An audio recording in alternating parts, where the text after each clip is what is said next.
Chapitre 60. La puissance de la parole de Marie. La splendide matinée invite vraiment à la promenade. On quitte les lits et les maisons, et les habitants de la maison du Zélote, comme autant d'abeilles au premier soleil, se lèvent en vitesse et sortent respirer l'air pur dans le verger de Lazare qui entoure le petit logis hospitalier. Les ont vite rejoints ceux qui sont logés chez Lazare, à savoir Philippe, Barthélemy, Matthieu, Thomas, André et Jacques de Zébédée.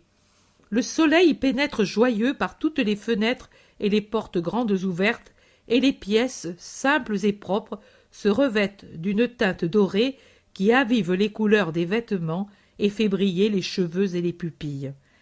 Marie d'Alphée et Salomé sont occupées à servir ces hommes au vigoureux appétit. Marie, de son côté, surveille un serviteur de Lazare qui peigne les cheveux de Margiam avec plus de savoir-faire que son premier barbier. « Pour le moment, ainsi, » dit le serviteur. « Puis, quand tu auras offert à Dieu tes cheveux d'enfant, je te les raccourcirai bien. La chaleur arrive, et tu seras mieux sans cheveux dans le cou, et ils reprendront de la force.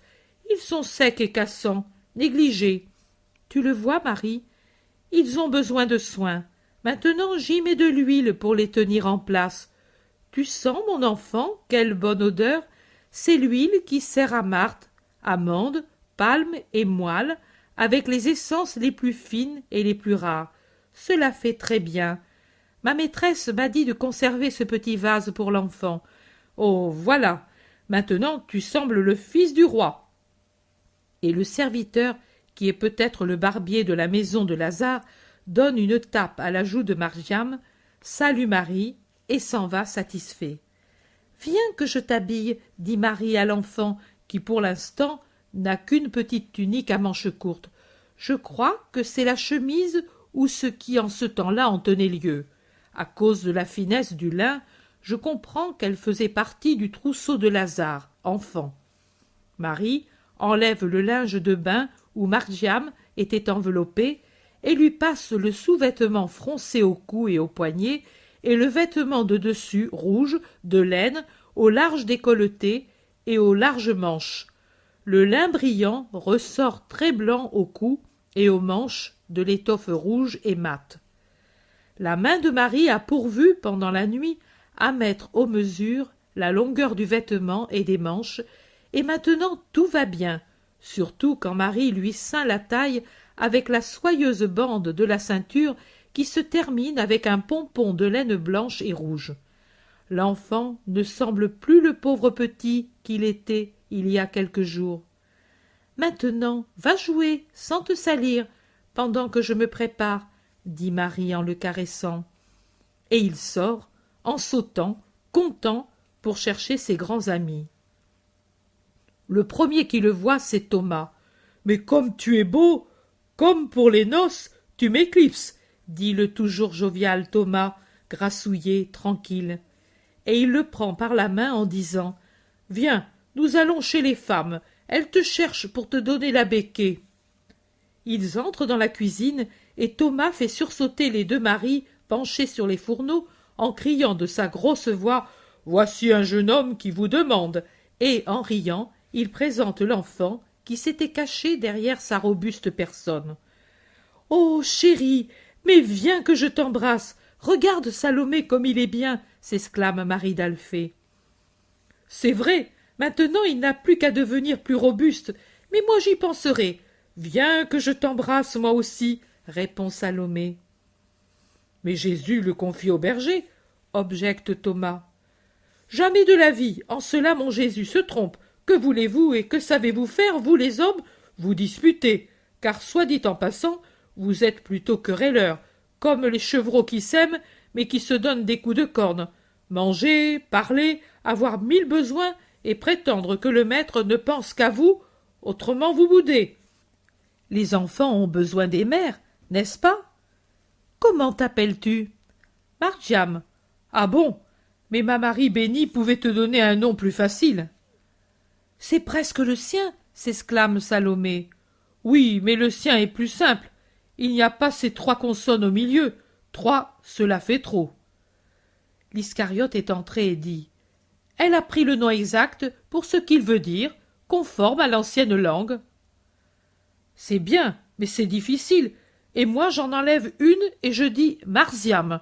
C'est plus facile, et cela n'amènera pas la fin du monde, n'est-ce pas, Simon?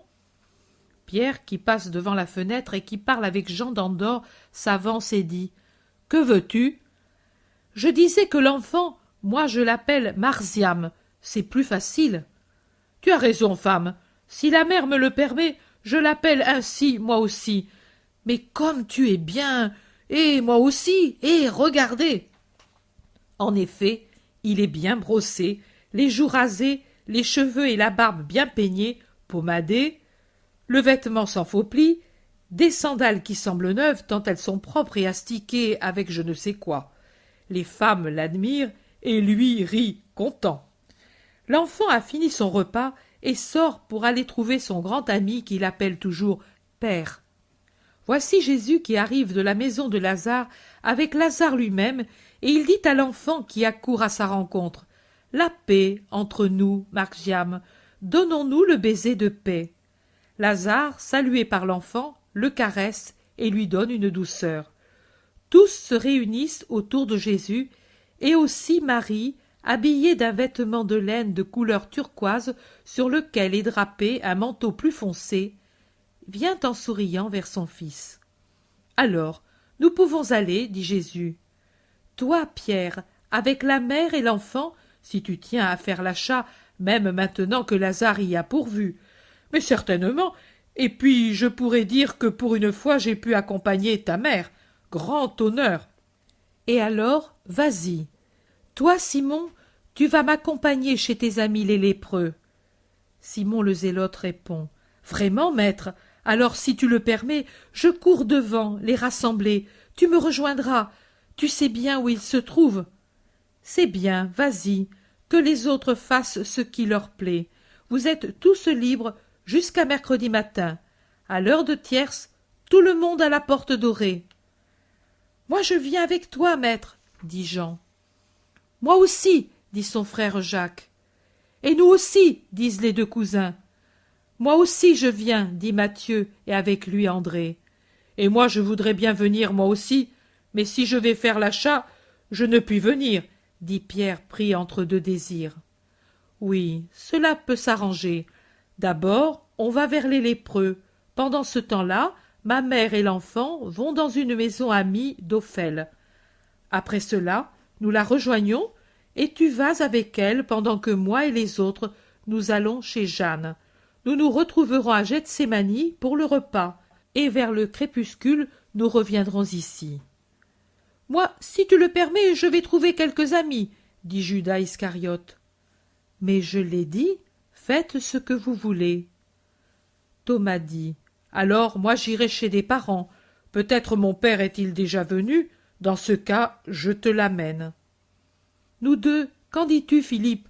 On pourrait aller chez Samuel. » »« D'accord, répond Philippe à Barthélemy. »« Et toi, Jean, demande Jésus à l'homme d'Andorre, préfères-tu rester ici pour ranger tes livres ou venir avec moi? Vraiment, je préférerais venir avec toi. Les livres me plaisent déjà moins. Je préfère te lire, toi, livre vivant. Alors viens. Adieu, Lazare. Ah, mais je viens moi aussi. Mes jambes vont un peu mieux, et après les lépreux, je te laisserai pour aller à Gethsémani t'attendre. Allons. Paix à vous, femmes. Jusqu'aux environs de Jérusalem, ils sont tous ensemble. Puis ils se séparent. L'Iscariote s'en va seul de son côté, et il entre dans la ville probablement par la porte qui se trouve vers la tour Antonia.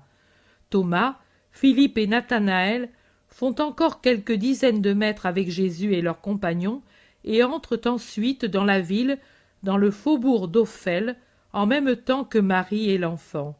« Et maintenant, allons voir ces malheureux, » dit Jésus, et tournant le dos à Jérusalem, il se dirige vers un lieu désolé, situé sur les pentes d'une colline rocheuse qui se trouve entre les deux routes qui vont de Jéricho à Jérusalem. C'est un lieu étrange, où on accède par des sortes de gradins.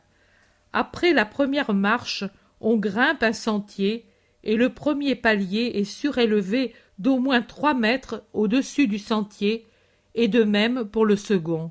Lieu aride, mort, très triste.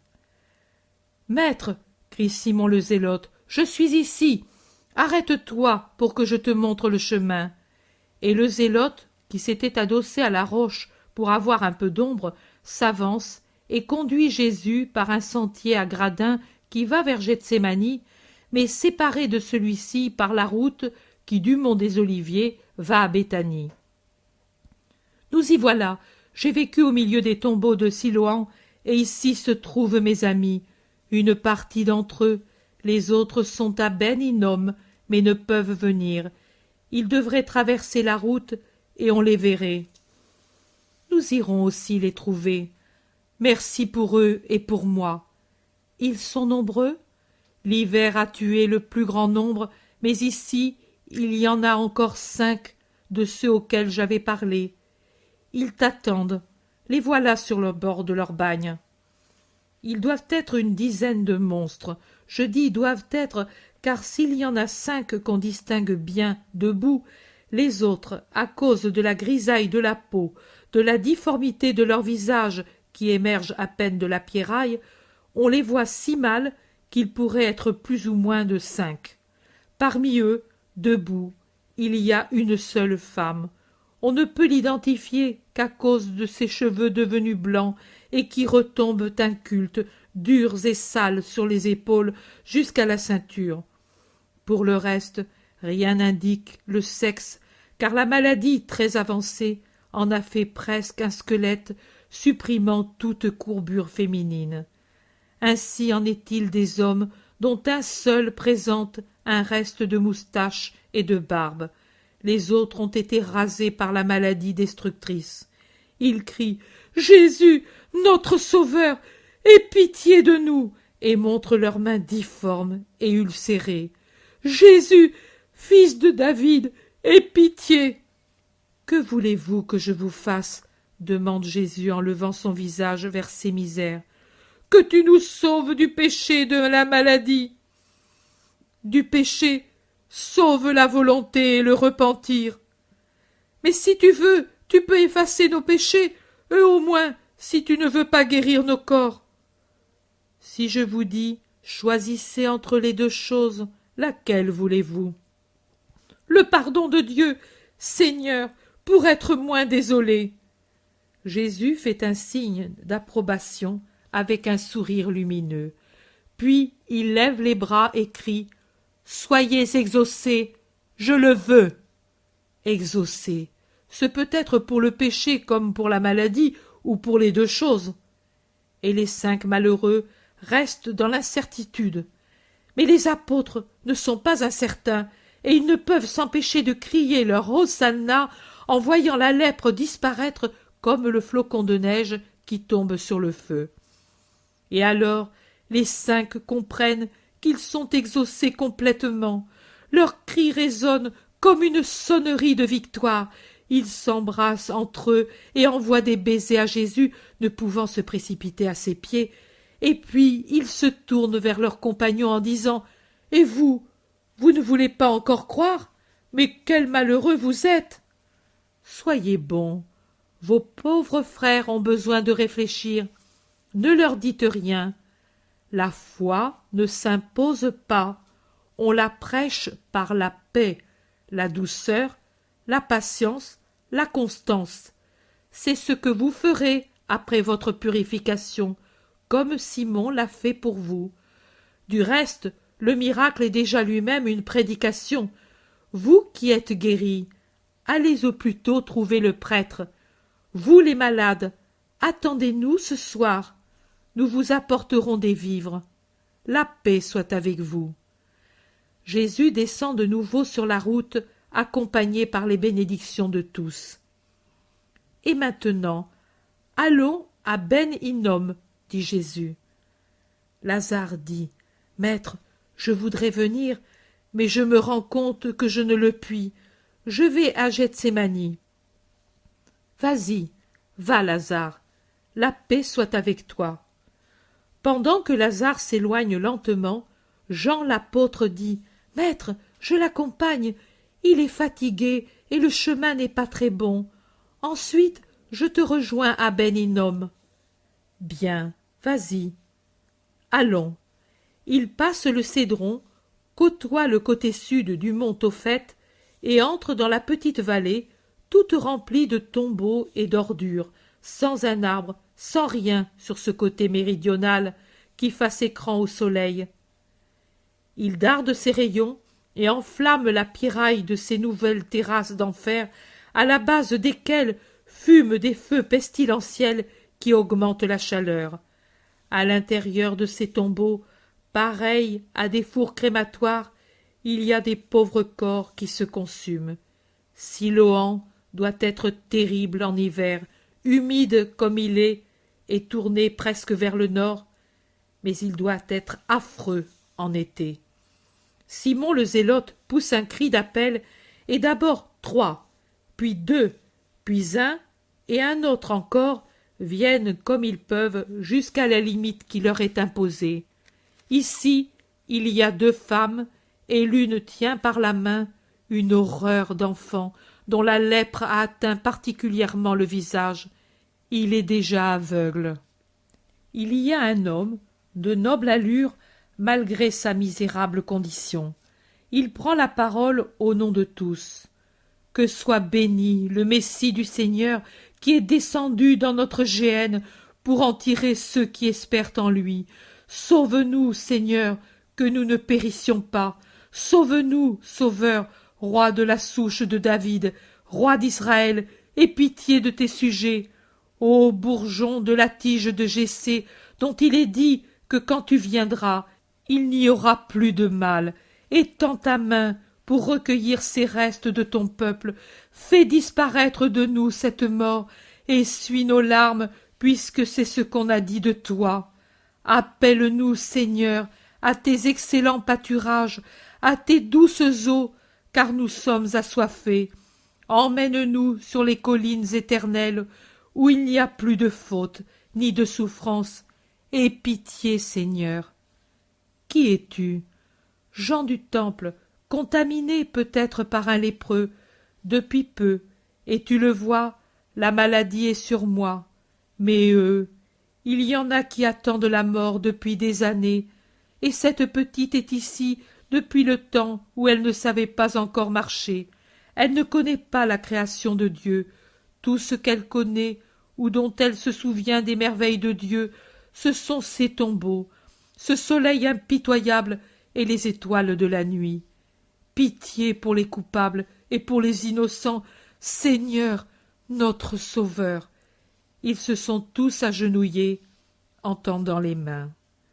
Jésus pleure sur tant de misère, et puis il ouvre les bras en criant « Père, je le veux, le salut, la vie, la vue et la santé pour eux. » Il reste les bras ouverts dans une prière intense de tout son esprit.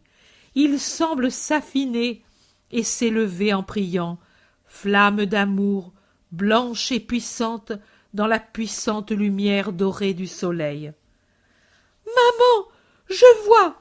C'est le premier cri auquel répond le cri de la mère qui presse contre son cœur l'enfant guéri, et puis le cri des autres et celui des apôtres.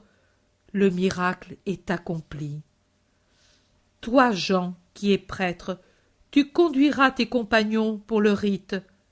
La paix soit avec vous. À vous aussi, nous apporterons des vivres dans la soirée. Il bénit et se dispose à s'éloigner. Mais Jean le lépreux crie « Je veux venir sur tes pas. Dis-moi ce que je dois faire, où je dois aller pour parler de toi. » Sur cette terre désolée et nue qui a besoin de se convertir au Seigneur, que la cité de Jérusalem soit ton champ d'action. Adieu. Et maintenant, allons trouver la mère, dit-il ensuite aux apôtres. Mais où est-elle? Demandent plusieurs. Dans une maison que Jean connaît, dans la maison de la jeune fille guérie l'an dernier. Ils entrent dans la ville, parcourt une bonne partie du faubourg populeux d'Ophel jusqu'à une petite maison blanche. Jésus entre, avec son doux salut, dans la maison dont la porte est entr'ouverte. Il en sort la douce voix de Marie et la voix argentine d'Analia et celle plus rude de sa mère. La jeune fille se prosterne en adorant. La mère s'agenouille. Marie se lève. Elle voudrait retenir le maître avec sa mère, mais Jésus, en promettant de revenir un autre jour, les bénit et prend congé. Pierre s'en va heureux avec Marie. Ils tiennent tous les deux l'enfant par la main et ressemblent à une famille heureuse. Beaucoup de gens se retournent pour les regarder. Jésus observe leur démarche avec un sourire. Le zélote s'exclame « Simon est heureux !» Jacques de Zébédée demande « Pourquoi souris-tu, maître ?» « Parce que je vois dans ce groupe une grande promesse. »« Quelle promesse, frère? Que vois-tu » demande le Thaddée. « Voici ce que je vois. Je pourrai m'en aller tranquille quand ce sera l'heure. Je ne dois pas craindre pour mon Église. Alors, elle sera petite et chétive comme Margiam, mais il y aura ma mère pour la tenir comme cela par la main et lui servir de mère. Et il y aura Pierre pour lui servir de père. Dans sa main honnête et calleuse, je puis, sans me préoccuper, mettre la main de mon Église naissante. Pierre lui donnera la force de sa protection, ma mère la force de son amour, et l'Église grandira, comme Margiam. C'est vraiment l'enfant symbole. Que Dieu bénisse ma mère, mon Pierre et leur enfant, notre enfant. Allons maintenant chez Jeanne.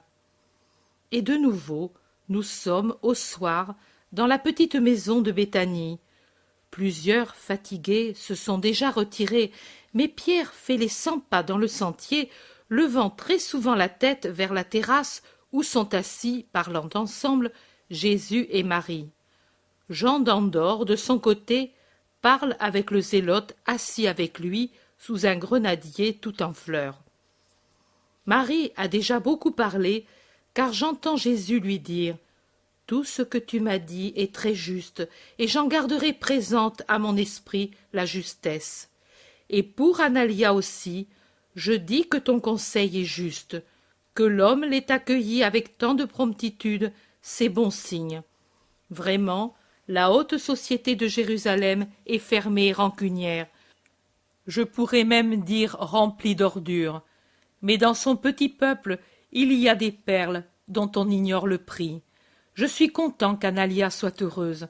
C'est une créature qui appartient davantage au ciel qu'à la terre, et peut-être l'homme, maintenant qu'il juge selon l'esprit, s'en rend compte et en a un respect révérentiel. Son idée d'aller ailleurs, pour ne pas troubler par un sentiment humain le vœu candide de sa promise, le prouve. Oui, mon fils, l'homme perçoit le parfum virginal. Je me souviens de Joseph, je ne savais de quel mot me servir. Lui ne connaissait pas mon secret. Et pourtant, il m'aida à le dire, parce que sa sainteté le lui avait fait percevoir. Il avait perçu la senteur de mon âme. Vois aussi Jean, quelle paix, et tout le monde le recherche. Judas de Kériote lui-même, bien que... Non, fils, Judas n'est pas changé. Je le sais et tu le sais. Nous n'en parlons pas pour ne pas commencer la guerre, mais sans en parler, nous savons, et même si nous n'en parlons pas, les autres en ont l'intuition. Ô mon Jésus, les jeunes m'ont raconté aujourd'hui, à Gethsémani, l'épisode de Magdala et celui de la matinée du sabbat. L'innocence parle, parce qu'elle voit par les yeux de son ange, mais les plus âgés aussi se rendent compte. Ils n'ont pas tort, c'est un être fuyant. Tout en lui est fuyant, et j'ai peur de lui.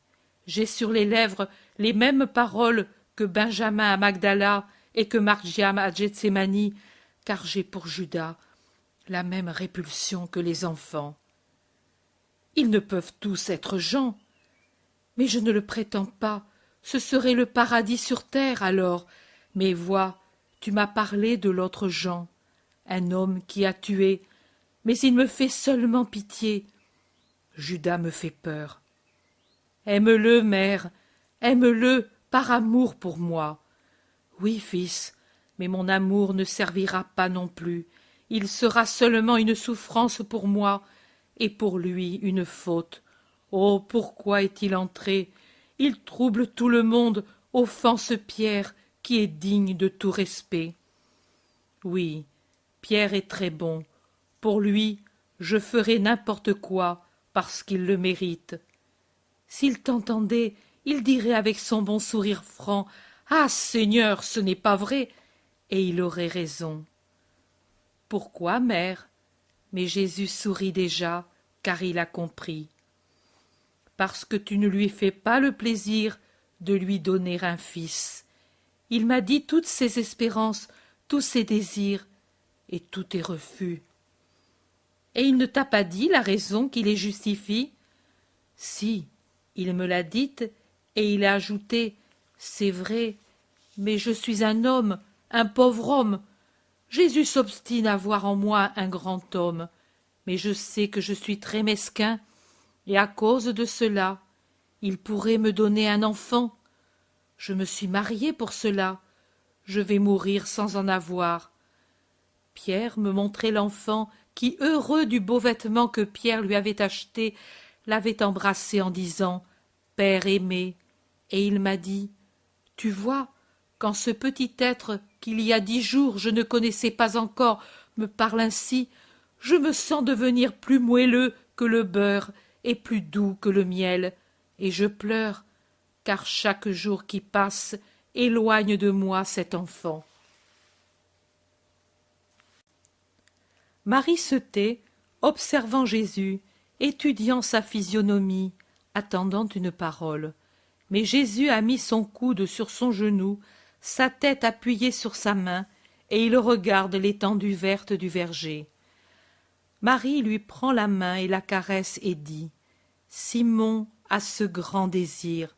Pendant que j'allais avec lui, il n'a pas arrêté de m'en parler, et avec des raisons si justes que je n'ai rien pu dire pour le faire taire. C'étaient les mêmes raisons que nous pensons, nous toutes, femmes et mères. L'enfant n'est pas robuste, s'il avait été comme toi. Oh, alors, il aurait pu aller sans peur à la rencontre de la vie de disciple, mais comme il est chétif, très intelligent, très bon, mais rien de plus. Quand un tourtereau est délicat, il ne peut prendre son vol tout de suite, comme font ceux qui sont forts. Les bergers sont bons, mais ce sont toujours des hommes. Les enfants ont besoin des femmes. Pourquoi ne le laisses-tu pas, Simon? Tant que tu lui refuses un enfant vraiment né de lui, je comprends le motif. Un petit pour nous, c'est comme une encre, et Simon, destiné à un si grand rôle, ne peut avoir d'encre qui le retienne. Mais pourtant, tu dois convenir que lui doit être le père de tous les enfants que tu lui laisseras. Comment peut-il être père s'il n'a pas été à l'école d'un petit? Un père doit être doux. Simon est bon, mais pas doux. C'est un impulsif et un intransigeant. Il n'y a qu'un enfant qui puisse lui enseigner l'art subtil de la compassion pour les faibles.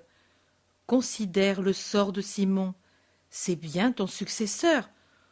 Oh, je dois pourtant la dire, cette atroce parole. Mais pour toute la souffrance qu'il m'en coûte pour la dire, écoute-moi. Jamais je ne te conseillerai une chose qui ne serait pas bonne. Marc-Jam, tu veux en faire un parfait disciple. Mais c'est encore un enfant. Toi, tu t'en iras avant que lui ne soit homme. À qui alors le donner, plutôt qu'à Simon, pour compléter sa formation? Enfin, le pauvre Simon, tu sais quelle tribulation il a subie, même à cause de toi, de la part de sa belle-mère, et pourtant il n'a pas repris la plus petite parcelle de son passé, de sa liberté, depuis 1 an, pour que le laisse en paix sa belle-mère, que même toi n'as pu changer. Et sa pauvre créature d'épouse, oh, elle a un tel désir d'aimer et d'être aimée. La mère, oh, Le mari, un cher autoritaire, jamais une affection qui lui soit donnée sans trop exiger. Pauvre femme, laisse-lui l'enfant. Écoute, fils, pour le moment, nous l'emmenons avec nous. Je viendrai moi aussi en Judée. Tu m'y conduiras avec toi chez une de mes compagnes du temple et presque une parente, parce qu'elle descend de David. Elle réside à Bethsur. Je la reverrai volontiers si elle vit encore. Ensuite, au retour en Galilée, nous le donnerons à Porpora. Quand nous serons dans les environs de Bethsaïda, Pierre le prendra. Quand nous viendrons ici au loin, l'enfant restera avec elle. Ah, mais tu souris maintenant. Alors, tu vas faire plaisir à ta maman. Merci, mon Jésus. Oui, qu'il en soit fait comme tu veux. Jésus se lève et appelle à haute voix. Simon de Jonas, viens ici. Pierre sursaute et monte en vitesse l'escalier. Que veux-tu, maître?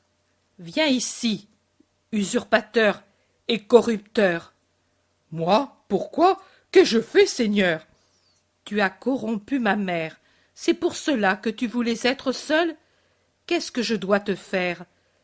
Mais Jésus sourit, et Pierre se rassure.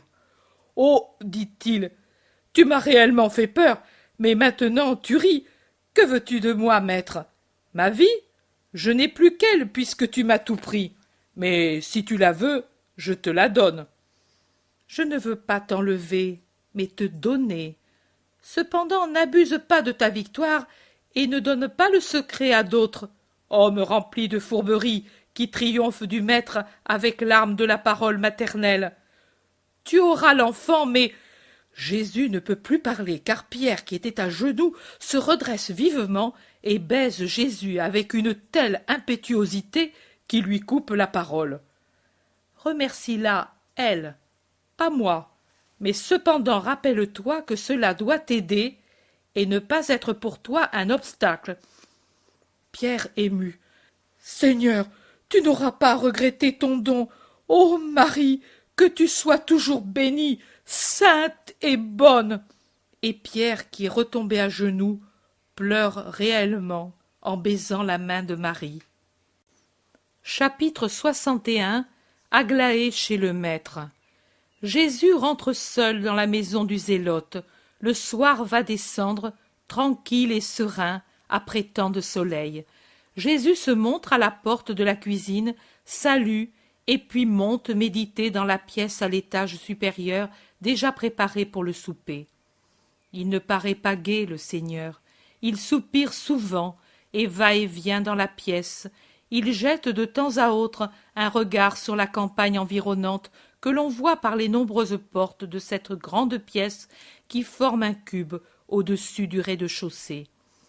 Il sort aussi se promener sur la terrasse en faisant le tour de la maison et s'arrête sur le côté arrière pour regarder Jean d'Andorre qui courtoisement puise de l'eau au puits pour l'apporter à Salomé tout affairée. Il regarde, secoue la tête, soupire.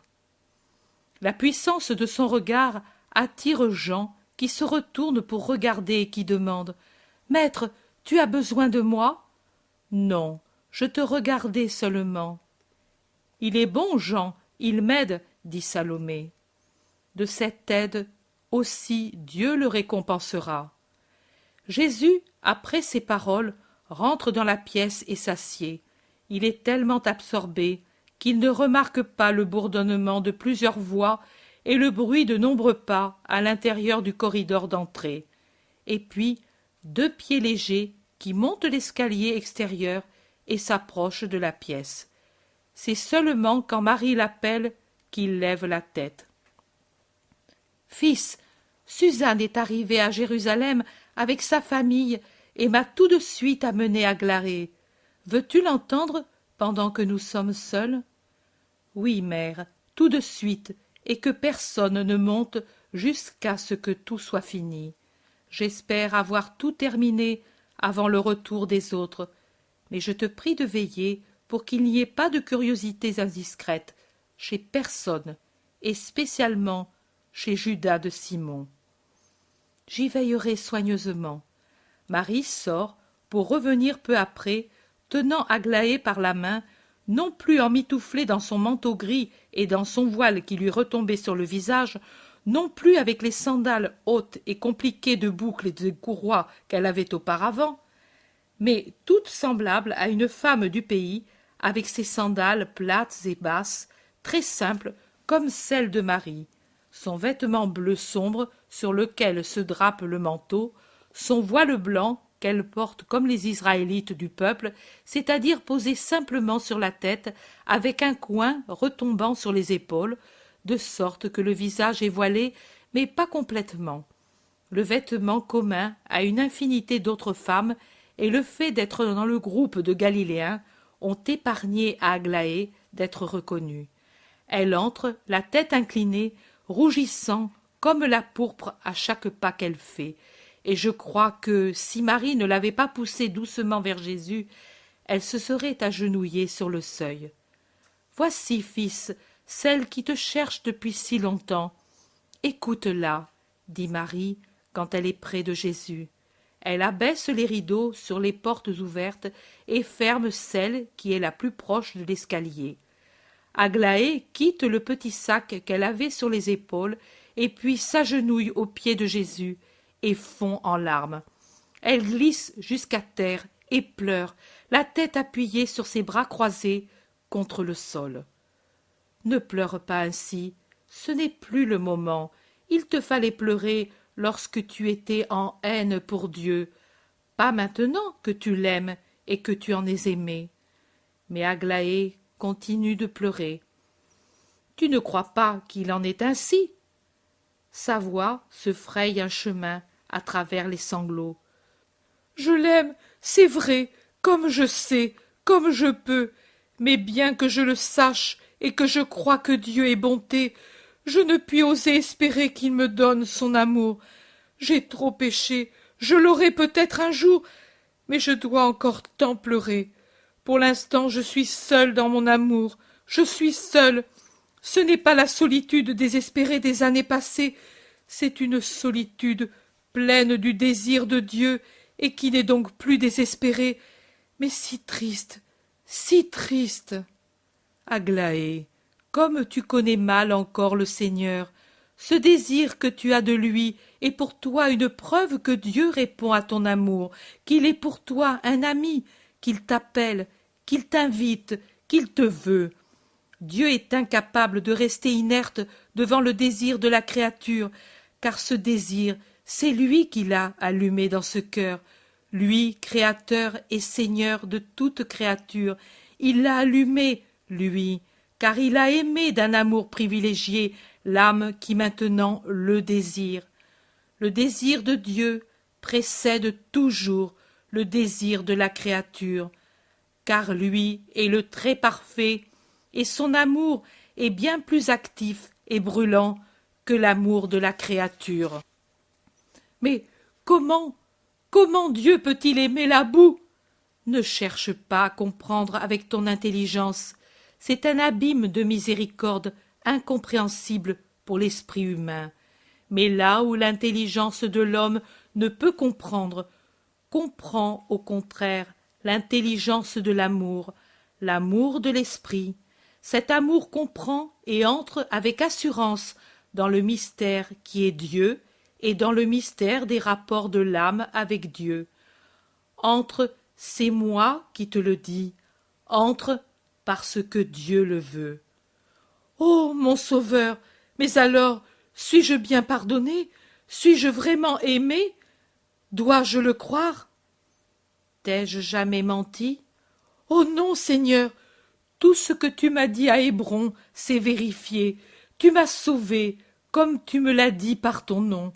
Tu m'as cherché, moi, pauvre âme perdue. Tu m'as donné la vie de cette âme que je portais morte en moi. Tu m'as dit que si je te cherchais, je te trouverais. Et cela a été vrai. Tu m'as dit que tu es partout où l'homme a besoin de médecins et de remèdes. Et c'est vrai, tout ce que tu as dit à la pauvre Aglaé, depuis ses paroles du matin de juin jusqu'à celles de la belle eau. Tu dois alors croire aussi à celle-ci. Oui, je crois. Mais dis-moi, toi, je te pardonne. Je te pardonne au nom de Dieu et de Jésus. Je te remercie, mais maintenant, que dois-je faire? Dis-moi, mon Sauveur, ce que je dois faire pour avoir la vie éternelle. L'homme se corrompt rien qu'à me regarder.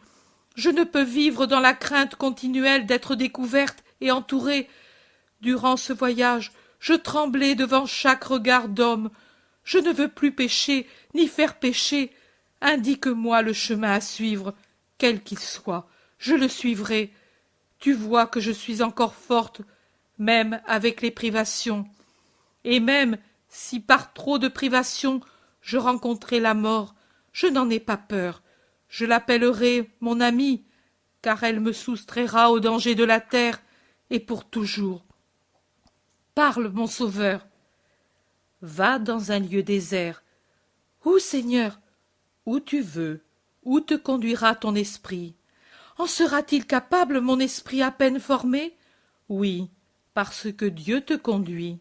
Et qui me parlera désormais de Dieu? Ton âme ressuscitée pour le moment. Je ne te verrai jamais plus sur la terre, mais d'ici peu, je t'aurai totalement racheté, et alors je viendrai vers ton esprit pour te préparer à monter vers Dieu. Comment viendra ma complète rédemption si je ne te vois plus? Comment me la donneras-tu? En mourant pour tous les pécheurs.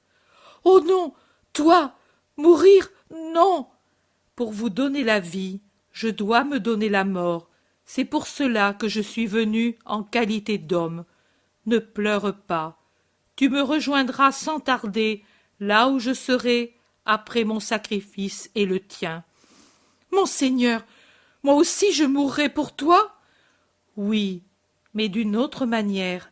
Ta chair mourra d'heure en heure, et par le vouloir de ta volonté. Cela fait presque 1 an qu'elle est en train de mourir. Quand elle sera morte tout entière, je t'appellerai. Aurais-je la force de détruire ma chair coupable? Dans la solitude où tu seras, et où Satan t'assaillira avec une haineuse violence au fur et à mesure que tu appartiendras davantage au ciel, tu trouveras un de mes apôtres autrefois pécheur, puis racheté. Alors, ce n'est pas l'apôtre béni qui me parlait de toi? Il est trop honnête pour avoir été pécheur. Pas celui-là, un autre. Il te rejoindra à l'heure juste. Il te dira ce que encore tu ne peux savoir. Va en paix, que la bénédiction de Dieu soit sur toi. Aglaé, qui est toujours restée à genoux, se penche pour baiser les pieds du Seigneur. Elle n'ose faire plus. Puis elle prend son sac et le retourne. Il en tombe des vêtements simples, un petit sac qui résonne et une amphore d'un délicat albâtre rose. Aglaé remet les vêtements dans le sac, prend en main le sachet et dit « Ceci pour tes pauvres, c'est le reste de mes bijoux. Je n'ai gardé que l'argent de ma nourriture durant le voyage, car même si tu ne me l'avais pas dit, je serais allé dans un lieu éloigné. Maintenant, ceci c'est pour toi. Moins suave que le parfum de ta sainteté, mais c'est tout ce que peut donner de meilleur la terre, et je m'en servais pour faire le pire. Le voilà. Que Dieu m'accorde d'exhaler un parfum au moins égal à celui-là, en ta présence au ciel. » Et elle enlève à l'amphore son bouchon précieux et renverse le contenu sur le sol. Une odeur pénétrante de rose s'élève à flots des carreaux imprégnés par l'essence précieuse. Aglaé ramasse l'amphore vide.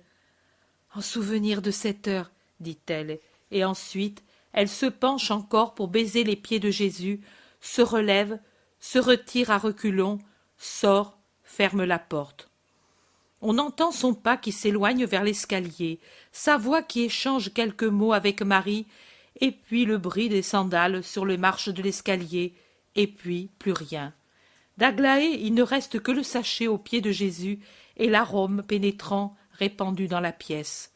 Jésus se lève, ramasse le sachet et le met sur son sein.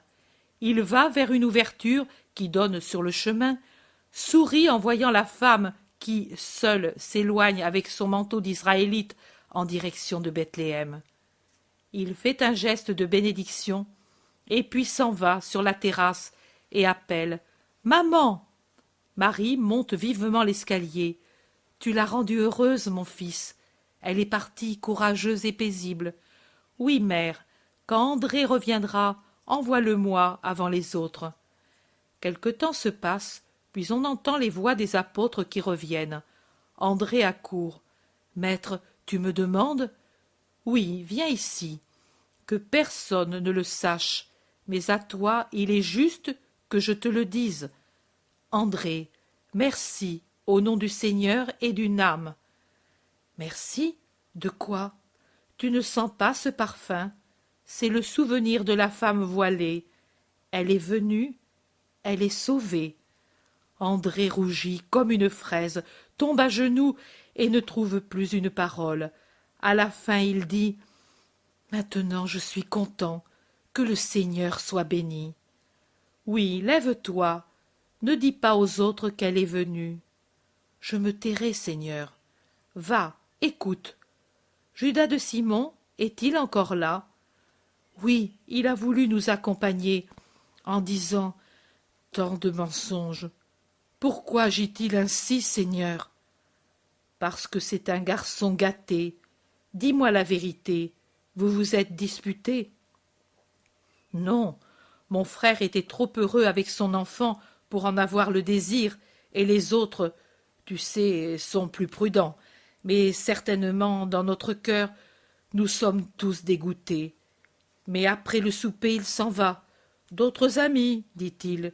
Oh, et il méprise les prostituées. Sois bon, André. Toi aussi, tu dois être heureux ce soir. Oui, maître, moi aussi, j'ai mon invisible mais douce paternité. Je m'en vais. Encore un moment, puis les apôtres montent en groupe avec l'enfant et Jean d'Andorre. Les femmes les suivent avec les plats et les lampes. En dernier arrive Lazare avec Simon. À peine entré dans la pièce, il s'exclame « Ah, mais cela venait d'ici !» Et ils hument l'air saturé du parfum de rose, saturé malgré les portes grandes ouvertes. « Mais qui a ainsi parfumé cette pièce ?»« Marthe, peut-être ?» demandent plusieurs. Lazare répond « Ma sœur n'a pas quitté la maison de la journée. »« Et qui alors ? Quelque satrape assyrien ?» plaisante Pierre. « L'amour d'une rachetée, » dit sérieusement Jésus. « Elle pouvait faire l'économie de cet inutile étalage de rédemption et donner pour les pauvres ce qu'elle a dépensé. Il y en a tant, et ils savent que nous faisons des distributions. Je n'ai plus la moindre pièce de monnaie, » dit l'Iscariote en colère. « Et il nous faut acheter l'agneau, louer une pièce pour le repas de Pâques et… »« Mais moi, je vous ai tout offert, » dit Lazare. « Ce n'est pas juste. Le rite perd son charme.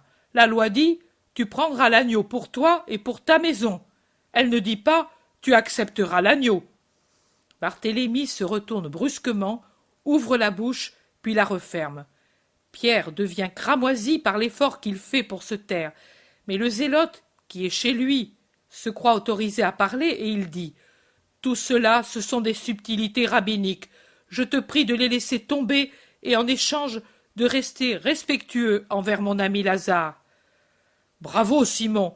Pierre éclate s'il ne parle pas. « Bravo ! Il me semble aussi qu'on oublie un peu trop que seul le maître a le droit d'enseigner. » Pierre dit « On oublie ?» en faisant un effort héroïque pour ne pas dire « Judas oublie. » « C'est vrai, mais je suis nerveux, voilà. Excuse-moi, maître. »« Oui, et je te réponds aussi. La reconnaissance est une grande vertu. Je suis reconnaissant à Lazare, comme cette rachetée m'a été reconnaissante. Moi, je répands sur Lazare le parfum de ma bénédiction, même pour ceux de mes apôtres qui ne savent pas le faire. Moi, votre chef à tous. La femme a répandu à mes pieds le parfum de sa joie d'être sauvée. Elle a reconnu le roi et est venue vers le roi avant beaucoup d'autres sur lesquels le roi a répandu plus d'amour que sur elle. Laissez-la faire sans la critiquer. Elle ne pourra assister à ma proclamation ni à mon onction. Sa croix est déjà sur ses épaules.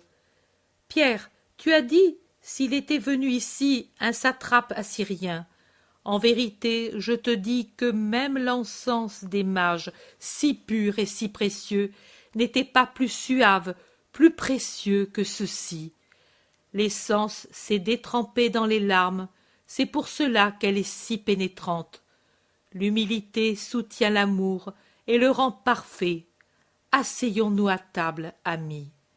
Et la vision cesse avec l'offrande de la nourriture.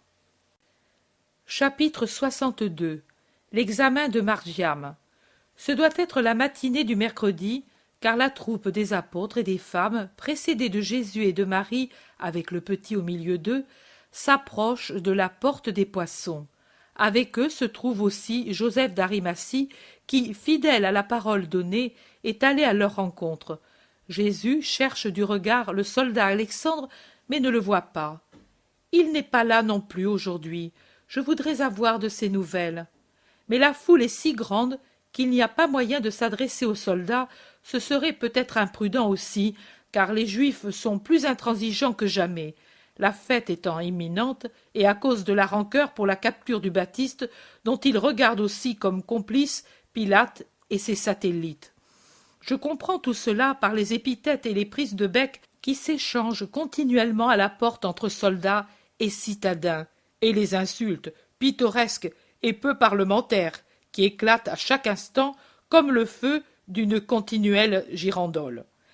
Les femmes de Galilée en sont scandalisées et s'enveloppent plus strictement que jamais dans leurs voiles et dans leurs manteaux.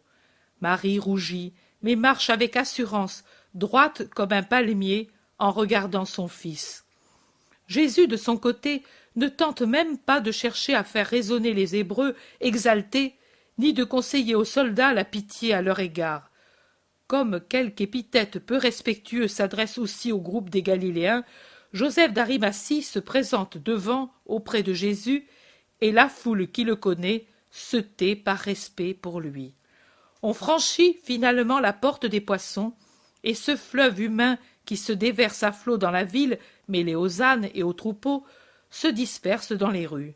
« Nous voici, maître », dit en le saluant Thomas, qui est avec Philippe et Barthélemy au-delà de la porte. « Judas n'est pas là ? Pourquoi ici ?» demandent plusieurs. « Non, nous sommes ici depuis le début de la matinée par crainte que tu ne viennes plus tôt, mais lui, on ne l'a pas vu. Moi, hier, je l'ai rencontré. Il était avec Sadoc, le scribe. Tu sais, Joseph, ce vieil homme maigre, avec une verrue sous l'œil, et il y en avait d'autres aussi, des jeunes, ceux-là. Je lui ai crié « Je te salue, Judas !» mais il ne m'a pas répondu, feignant de ne pas me connaître. J'ai dit « Mais qu'est-ce qu'il a, celui-là ?»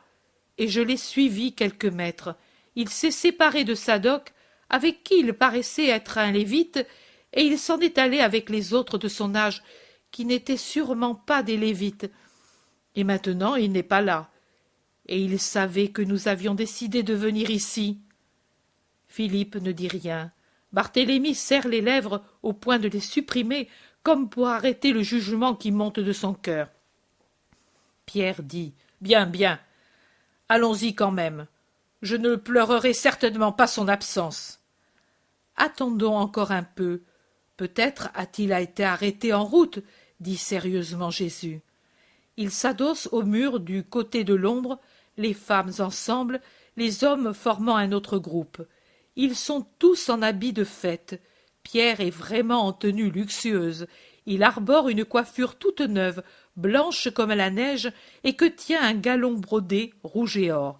Il a son meilleur habit, couleur grenat très foncé, embelli par une ceinture neuve qui ressemble au galon du couvre-chef et d'où pend le couteau avec gaine, comme un poignard, avec une poignée ciselée et le fourreau de laiton tout ajouré au travers duquel luit le fer très brillant de la lame. Les autres aussi sont tous plus ou moins armés. Seul Jésus est sans armes, en vêtements de lin très blanc, avec un manteau couleur bleuée que certainement Marie a tissé pendant l'hiver. Margiam a un vêtement rouge clair avec un galon plus foncé au cou et aux poignets et un galon de même genre brodé à la hauteur de la ceinture et au bord du manteau que cependant l'enfant garde plié sur son bras. Il le caresse content, levant de temps en temps son petit visage, moitié souriant, moitié préoccupé. Pierre a aussi à la main un paquet qu'il tient soigneusement. Le temps passe et Judas ne vient pas. Il n'a pas daigné, grommelle Pierre, et peut-être il ajouterait quelque chose, mais l'apôtre Jean dit « Peut-être il nous attend à la porte dorée ». Ils se rendent au temple, mais Judas n'y est pas. Joseph d'Arimathie perd patience et dit « Allons ». Margiam pâlit légèrement, et il donne un baiser à Marie en disant « Prie, prie ». Marie répond « Oui, chérie, n'aie pas peur, tu sais si bien ». Margiam s'attache alors à Pierre, il serre nerveusement sa main et, ne se sentant pas encore en sécurité, voudrait la main de Jésus. « Moi, je ne viens pas, Margiam, je vais prier pour toi, nous nous verrons après. » Pierre, étonné, dit « Tu ne viens pas, maître? Pourquoi ?»« Parce que cela vaut mieux. » Jésus est très sérieux, je dirais triste, et il ajoute « Joseph, qui est juste, ne peut qu'approuver ma conduite. » En effet, Joseph ne réplique pas, et par son silence et un soupir éloquent, il approuve. Pierre est un peu affligé. « Alors, allons !» Margiam s'attache alors à Jean, et ils vont, précédés de Joseph qu'on salue continuellement par de profondes inclinations. Avec eux vont Simon et Thomas. Les autres restent avec Jésus. Ils entrent dans la salle où Jésus entra en son temps. Un jeune homme, qui est en train d'écrire dans un coin, se lève de suite en voyant Joseph et s'incline jusqu'à terre. « Dieu soit avec toi, Zacharie. Va chercher promptement Azraël et Jacob. » Le jeune homme s'éloigne pour revenir presque aussitôt avec 2 rabbins, chefs de synagogue, scribes, je ne sais pas, 2 personnages renfrognés qui n'inclinent leur suffisance que devant Joseph. Par derrière entrent 8 autres moins imposants. Ils s'assoient, laissant debout les demandeurs, Joseph d'Arimathie y compris. « Que veux-tu, Joseph ?» demande le plus ancien. « Présentez à votre sagacité ce fils d'Abraham qui est arrivé à l'âge prescrit pour entrer dans la loi et se diriger par lui-même. Ton parent ?» Et il regarde étonné. « En Dieu, nous sommes tous parents, mais l'enfant est orphelin, et cet homme, de l'honnêteté duquel je me porte garant, l'a pris pour que son foyer ne soit pas privé de descendance. » « Qui est l'homme ? Qu'il réponde par lui-même. » Simon de Jonas de Bethsaïda en Galilée, marié sans enfant, pécheur pour le monde, fils de la loi pour le Très-Haut. « Et toi, Galiléen, tu assumes cette paternité, pourquoi ?» Pierre répond « Il est dit dans la loi d'avoir de l'amour pour l'orphelin et la veuve, je le fais.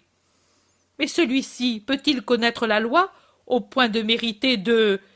Mais toi, enfant, réponds, qui es-tu ? » « J'abbé Margiam de Jean, des campagnes d'Emmaüs, âgé de 12 ans. »« Juif donc, est-il permis à un Galiléen de s'en charger ? Interrogeons les lois. »« Mais que suis-je ? Lépreux ou maudit ?» Le sang de Pierre commence à bouillir. « Tais-toi, Simon. »« Je parle pour lui. Je vous ai dit que je me porte garant de cet homme. Je le connais comme s'il était de ma maison. Joseph l'Ancien ne proposerait jamais une chose contraire à la loi, ni non plus aux lois. Veuillez examiner l'enfant avec justice et empressement. La cour est pleine d'enfants qui attendent l'examen.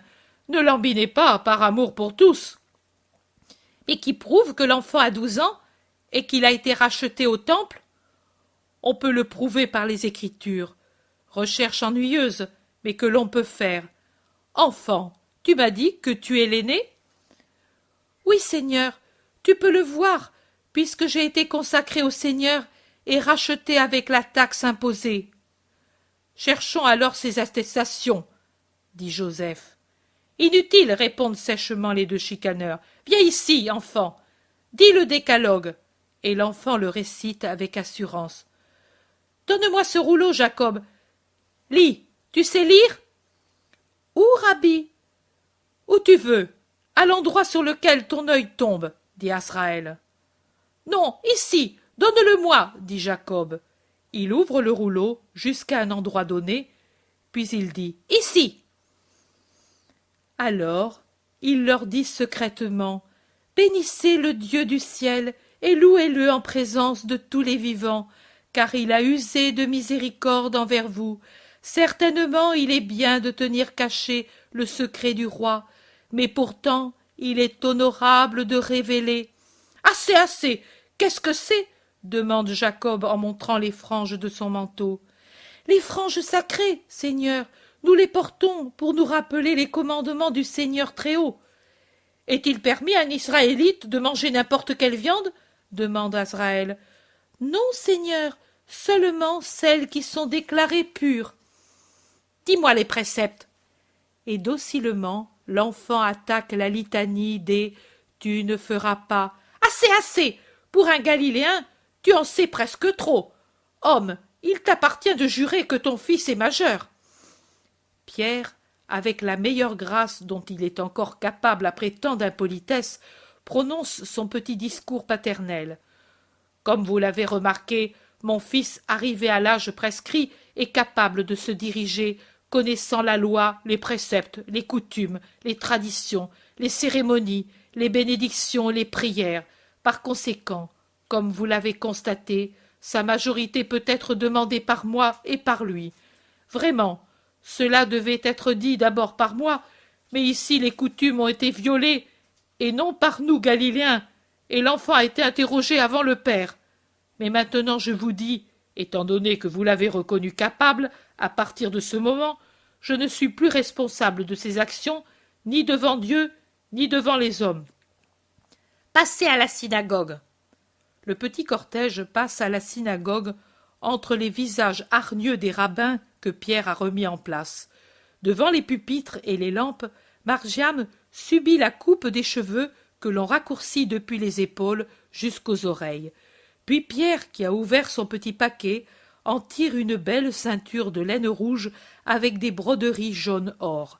Il la serre à la taille de l'enfant.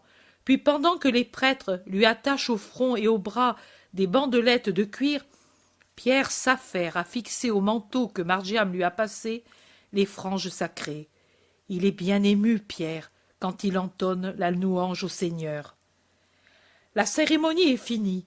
Il se glisse dehors rapidement et Pierre dit « Heureusement, je ne me contenais plus. Tu as vu, Joseph, ils n'ont même pas accompli le rite.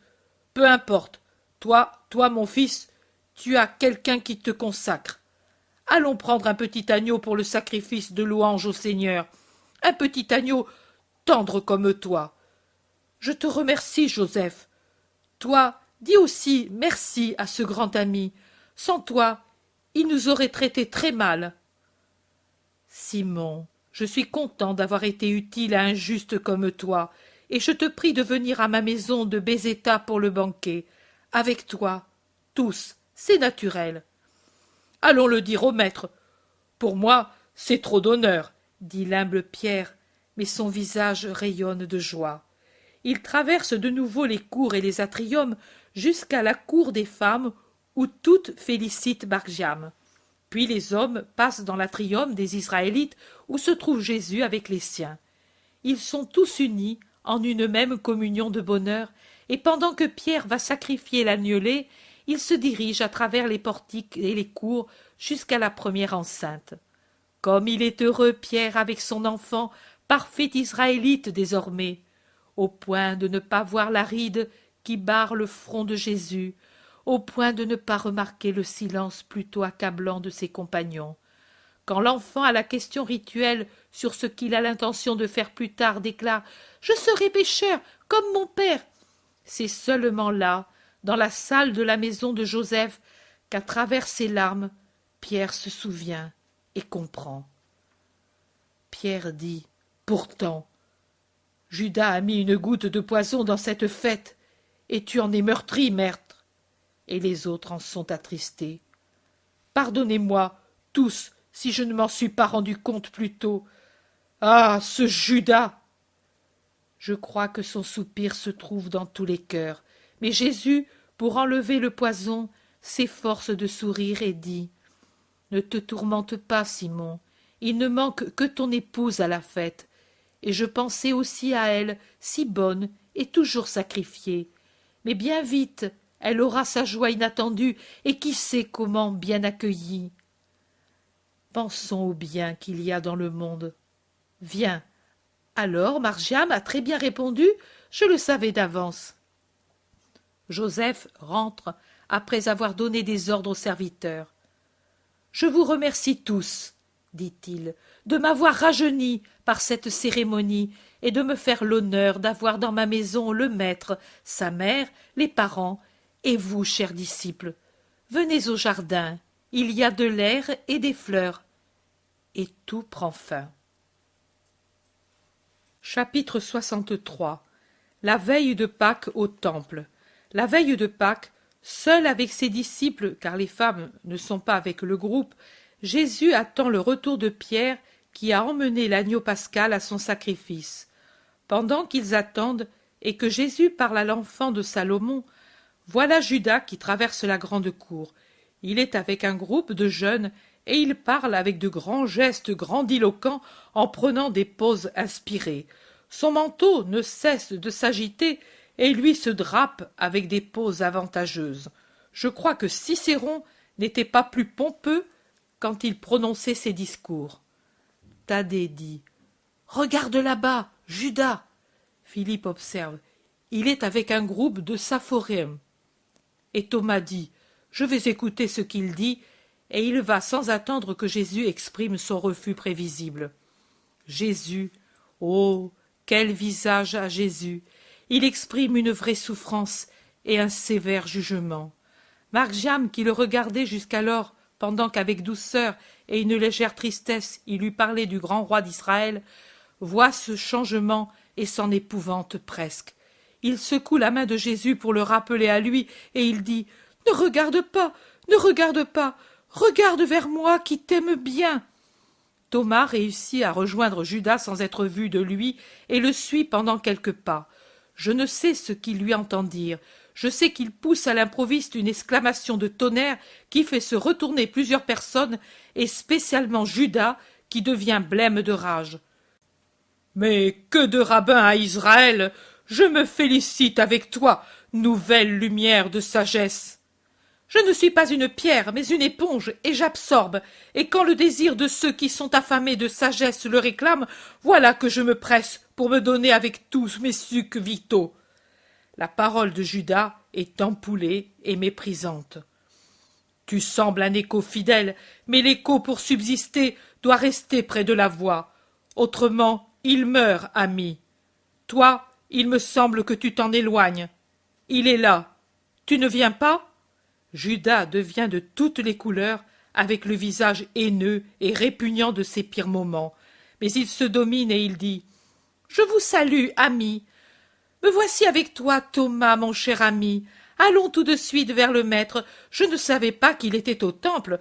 Si je l'avais su, je me serais mis à sa recherche. » Et il passe le bras au cou de Thomas, comme s'il avait pour lui une grande affection.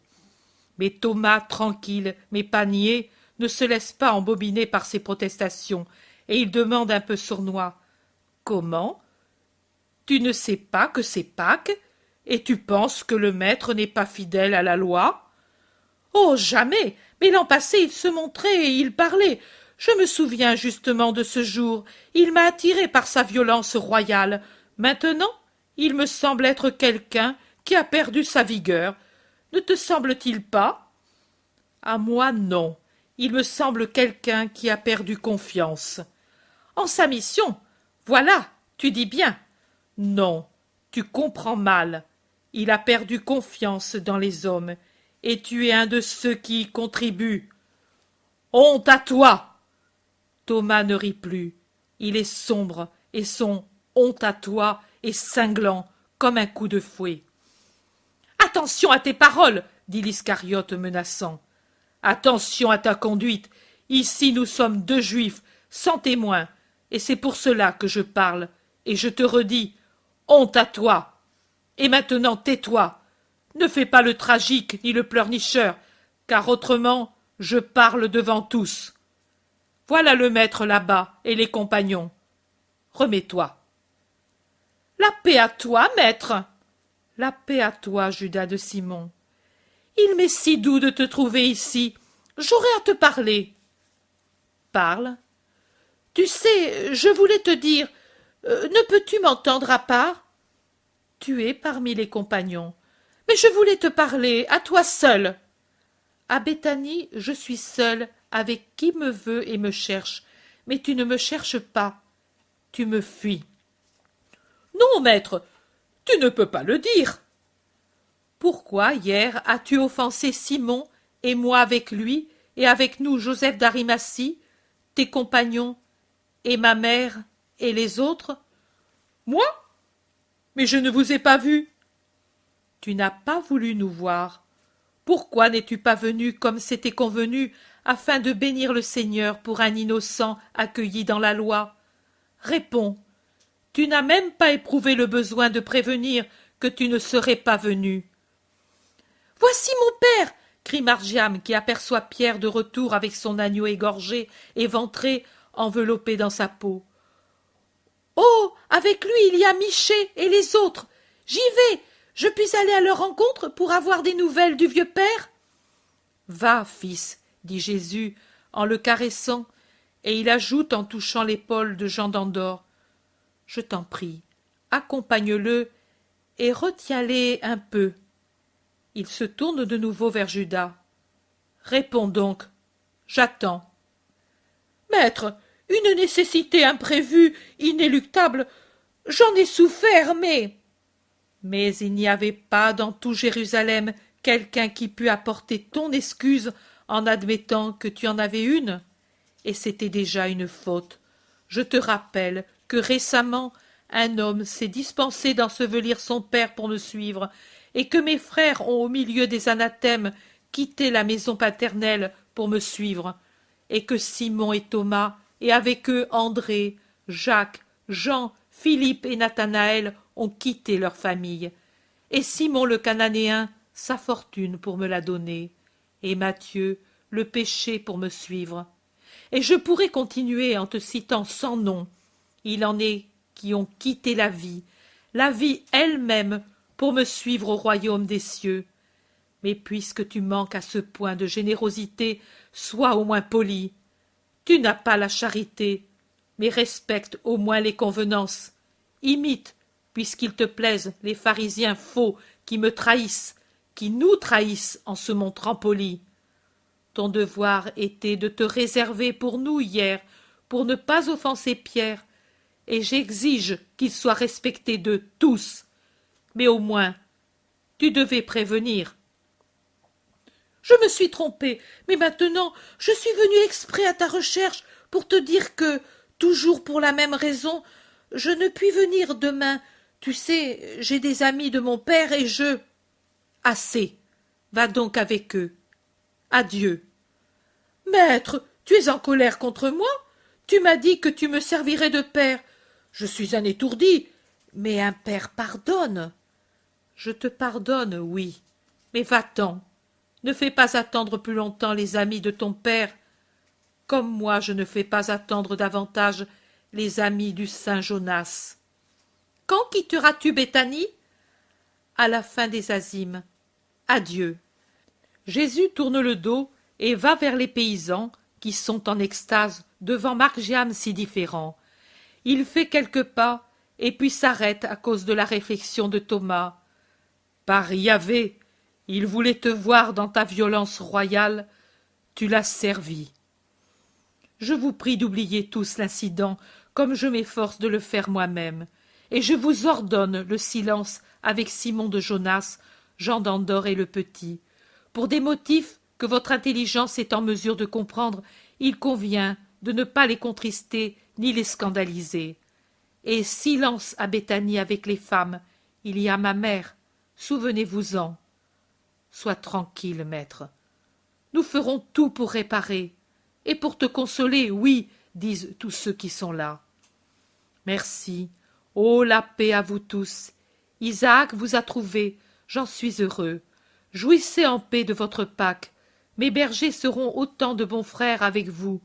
Isaac, avant qu'ils ne partent, amène-les-moi. Je veux les bénir encore. Avez-vous vu l'enfant? Oh, maître, comme il est bien, sa santé est déjà plus florissante. Oh, nous le dirons au vieux père, comme il en sera heureux. Ce juste nous a dit que maintenant Jabé est son fils. C'est providentiel, nous dirons tout, tout. Et aussi que je suis fils de la loi, et que j'en suis heureux, et que je pense toujours à lui, qu'il ne pleure pas pour moi, ni pour maman. Elle m'est toute proche, et elle est un ange pour lui également, et qu'on l'aura aussi à l'heure de la mort. Si Jésus aura déjà ouvert les portes des cieux, voici alors que maman, plus belle qu'un ange, viendra à la rencontre du vieux père et le conduira à Jésus.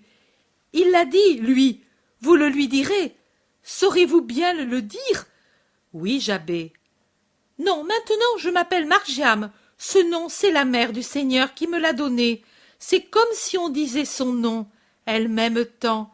Elle me met au lit tous les soirs et me fait dire les prières qu'elle faisait dire à son enfant. Et puis, elle m'éveille par un baiser et elle m'habille et m'enseigne tant de choses. Et lui aussi. Mais elle pénètre si doucement à l'intérieur qu'on apprend sans peine. Mon maître, l'enfant se serre contre Jésus dans un tel mouvement d'adoration que son expression vous émeut. Oui, vous direz tout cela, et aussi que le vieil homme ne perde pas l'espoir. Cet ange prie pour lui, et moi, je le bénis. Vous aussi, je vous bénis. Allez, la paix soit avec vous. Les groupes se séparent, chacun allant de son côté.